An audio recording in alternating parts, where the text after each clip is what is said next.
Welcome to part 3 of my home energy efficiency rehab. This is Jamie Clark from Aronco, who is the contractor in charge of taking care of the rehab of my house. Well, welcome, Jamie, to the recovering politician. Well, I think I'm also a recovering politician, just not to your level. So. Well, I'm Jamie Clark with Aronco Comfort Air, and we're the state's largest geothermal provider, and we also are a full-service energy contractor. So we do heating and cooling as well as insulating and air sealing, and we're a big partner in the Kentucky Home Performance Program. And what we're doing today is installing the geothermal system for Jonathan Miller's house.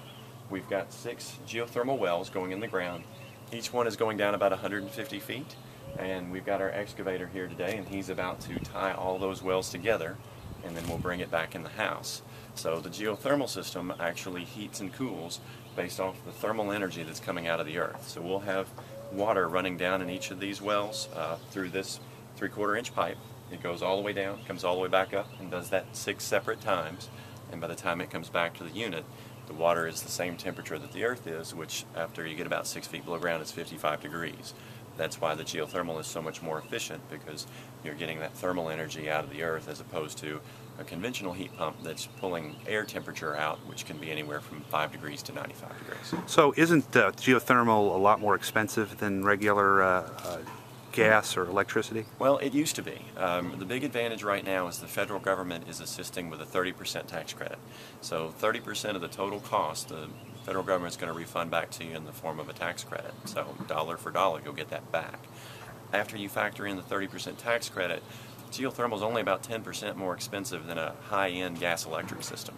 So most people, if they're about to replace their gas electric, they'll pay for the difference in anywhere from 3 to 5 years.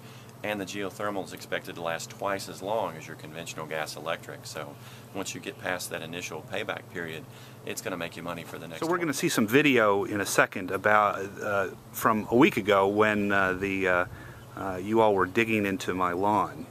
What the heck was going on? Did that have anything to do with Caddyshack and that groundhog? Well, we didn't find any groundhogs, but we had our drill rig in here, which is the size of about a standard school bus, and you'll see that on the video. We have a 6-inch bore that actually drills the well. We can go as deep as 300 feet. We typically stay around 150. That way we keep out of the water table. But that process, all of this that you see here, this gray matter, that's actually good old Kentucky limestone. That's what came out of the hole as we were drilling it, kind of like drill shavings if you were using a regular drill through a piece of wood. What we've done after we put the pipe in, we backfill that hole and kind of pressurize that limestone, and it's actually been proven by the University of Kentucky that limestone is actually one of the best underground thermal conductors. If you think of a lava rock in your gas grill, it cools off very quickly. Well, the limestone, because it's very porous, it helps to extract the heat that we're pulling out of the house and pull that out of that water, bringing it back to the 55-degree temperature that we want.